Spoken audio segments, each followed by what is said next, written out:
નમસ્કાર, the news of ગુજરાતમાં આપનું સ્વાગત છે। આજની મુખ્ય હેડલાઇન્સ પર એક નજર નાખીએ। બનાસકાંઠાના ધાનેરા રાજકારણમાંથી આ સમયના સૌથી મોટા સમાચાર સામે આવી રહ્યા છે।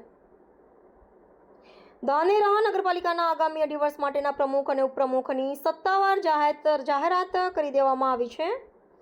ભાજપના આંતરિક વિખવાદની તમામ અટકળો પર વિરામ મૂકતા પક્ષના મેન્ડેટ અનુસાર આજે લોકશાહી ઢબે ચૂંટણી પ્રક્રિયા પૂર્ણ થઈ છે।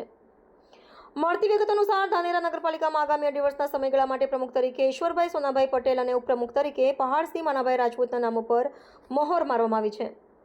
આ ચૂંટણી પ્રક્રિયા દરમિયાન ભારતીય જનતા પાર્ટીના તમામ 25 નગરસેવકોએ પક્ષ પ્રત્યેની વફાદારી દર્શાવી હતી। ભાજપ હાઈકમાન્ડ દ્વારા મોકલવામાં આવેલા સત્તાવાર મેન્ડેટ અનુસાર આજે તમામ 25 સદસ્યોએ એકમત થઈને મતદાન કર્યું હતું।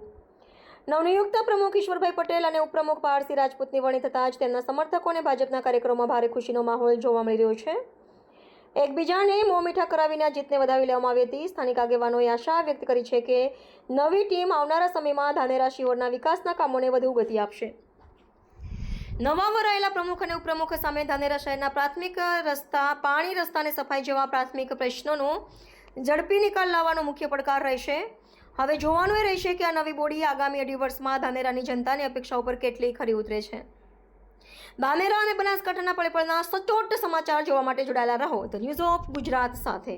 Channel head Iqbal Memon, Dhanera. ભારતીય જનતા પાર્ટીના સન્માનીય આગેવાનોએ અને સંગઠનના હોદ્દેદારોશ્રીએ તથા નગરપાલિકામાં ચૂંટાયેલા તમામ સદસ્યશ્રીએ મારા ઉપર વિશ્વાસ મૂકી અને મને પ્રમુખનો ઉમેદવાર તરીકે પસંદ કરેલો છે, એમનો હું દિલથી ખૂબ ખૂબ આભાર માનું છું તથા નગરજનોએ પણ મારા ઉપર જે વિશ્વાસ મૂકેલો છે એમનો પણ દિલથી હું આભાર માનું છું। ઈશ્વરભાઈ 13 વર્ષ બાદ શાસન બદલાયું છે, કેવા કામો જે પાયાની જરૂરિયાતના કામો છે, રોડ, ગટર, પાણી, સ્ટ્રીટ લાઇટ, એના માટે અમે પ્રાથમિક જરૂરિયાતો વાળા કામને અગ્રતા આપીશું અને નગરજનોને પણ વિશ્વાસ આપું છું કે તાત્કાલિક એ કામ પૂરા થશે।